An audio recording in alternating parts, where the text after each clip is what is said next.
విజయవాడలోని వరదల్లో చిక్కుకున్న ప్రజలకు అన్ని విధాలా ఆదుకునేందుకు తాము సిద్ధంగా ఉన్నామని 35వ వార్డు కార్పొరేటర్ విల్లూరి భాస్కర్రావు అన్నారు. 35వ వార్డు ప్రజలు ఇతరుల నుంచి వరద బాధితుల కోసం సేకరించిన విరాళాల సొమ్మును కలెక్టర్ ద్వారా ప్రభుత్వానికి అందిస్తామన్నారు. గతంలో విపత్తులు హుదూద్ వచ్చిన సమయంలో కూడా చాలా మంది మన విశాఖ నగరాభివృద్ధికి ఎంతో సేవ చేశారన్నారు. కష్టాల్లో ఉన్న సమయంలో మనిషికి సాయం చేసుకోవాల్సిన అవసరం ఎంతైనా ఉందన్నారు. ఈ క్రమంలోనే 35వ వార్డుకు చెందినటువంటి జగదీష్ ఆధ్వర్యంలో సేకరించిన విరాళాలను అందిస్తామని, ఇంతటి మంచి కార్యక్రమం చేపట్టిన జగదీష్ కు పలువురు ప్రత్యేక అభినందనలు తెలిపారు.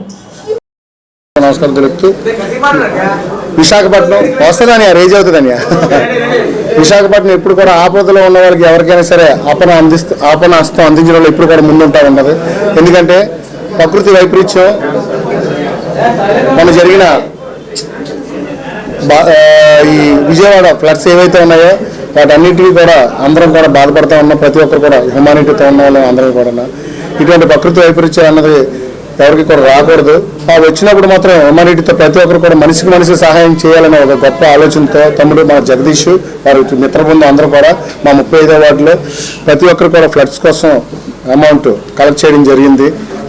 ఏవైతే మనకి కలెక్ట్ అయిన అమౌంట్ ఉందో ఆ అమౌంట్ త్రూ కలెక్టర్ గారి ద్వారాగా మనం విజయవాడలో ఎవరైతే బాధితులు ఉన్నారో ఆ బాధితులకి అందించే విధంగా చర్యలు తీసుకోవాలని చెప్పేసి మీడియా ముఖంగా తెలియజేసుకుంటూ విశాఖపట్నం అదేనే కాదండి, మనకి విశాఖపట్నం హుదూద్ వచ్చినప్పుడు కూడా మనకి ఇతర జిల్లాల నుంచి కానివ్వండి, ఇతర రాష్ట్రాల నుంచి కానివ్వండి, మనకు హుదూద్ వచ్చిన సమయంలో మనందరూ కూడా ప్రతి ఒక్కరు కూడా హ్యూమానిటీతో మనం బాధపడిన లబ్ధిదారులకి బాధితులకి ఎవరైతే ఉన్నారో వాళ్ళందరికీ కూడా మనకు సహాయం అందించడం, అది పాలు కానివ్వండి, అలాగే డ్రింకింగ్ వాటర్ కానివ్వండి, ఫుడ్ కానివ్వండి, ఏ విధంగా అయితే మనకు వచ్చి ఆ రోజు మనకు చేయూతనిచ్చారో అదేవిధంగా మనం కూడా మిగతా ఎక్కడైతే మనకి ఈ రోజు విజయవాడ ఫ్లడ్స్లో ఇబ్బంది పడుతూ ఉన్నారో వారందరికీ కూడా చేయూతనిచ్చి వారందరికీ కూడా మనం ఆపన్న హస్తం అందించి వాళ్ళకి ఆపదలో సహాయం చేయాలనే గొప్ప ఆలోచన రావడం నిజంగా చాలా చాలా ఆనందం. అలాగే ఇటువంటి కార్యక్రమాలు రాబోయే రోజుల్లో ఏ వచ్చినా సరే మన అందరం కూడా భాగస్వామి. విజయవాడ వరద బాధ్యుల కోసం మా టీం అందరూ మేము జయదంబ సెంటర్, పూర్ణ మార్కెట్ అన్నిటి దగ్గరికి వెళ్ళి రూపాయి ఎంతో కొంత ఎవరికి ఎంత కలిగిందో అంత కలెక్ట్ చేసాం. ఆ డబ్బులు మాకు ఎక్కువ అమౌంట్ వస్తే మేమే వెళ్ళి విజయవాడ వెళ్తాం. ఏదో మా తక్కువ అమౌంట్ వస్తే కలెక్టర్ గారి పరంగా చెక్ పరంగాని డీడీ పరంగానని తీసి ఇద్దామని అనుకున్నాం. ఈ డబ్బులు కూడా ఈ పెట్లు కూడా బాక్సులు మాకు గుడి ఉంది, గవర్నమెంట్ గుడి, ఆ గుడిలో పెట్టుకున్నాం. ఈ తాళాలు కూడా పెద్ద వ్యక్తికి ఇచ్చాం. మేము మా దగ్గర ఎవరి దగ్గర పెట్టుకోగలనా మేము కలిసి చేసిందంటే మా వార్డు కూడా వర్షాలు పడితే కాస్త బాగా ఎక్కువ మునిగిపోయింది. ఏదంటే పూర్ణ మార్కెట్, చిన్న దొరవన్న గుడి, పండా వీధి, ప్రసాద గార్డెన్ ఇదే బాగా ఎక్కువ మునిగిపోతుంది.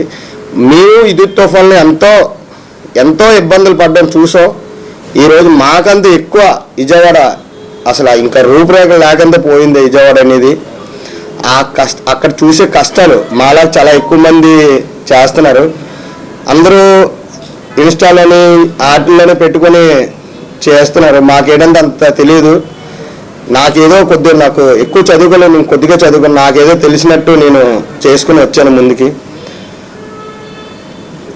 దానికి వచ్చిన ప్రతి ఫండ్ కూడా మేము ఏదో రూపంగా తీసుకెళ్ళి విద్దామని అనుకుని ఫిక్స్ అయ్యాం. అంటే కొంతమంది ఎగతాలు కూడా చేశారు, మీకెందుకు ఎలాంటివన్నీనని. అలాగే అనుకుంటే ఎంతోమంది ఇబ్బందులు పడిన వాళ్ళు ఉన్నారు. మీకెందుకు అంతనే వెనక్కి వెళ్ళిపోతూనే ఉంది కానీ ముందుకు ఇప్పటికీ రాదు. దానికోసం ఏదో ఒక అడుగు ముందుకు వచ్చి మొత్తం అందరూ తను, రాజు, అప్పారాణ్య,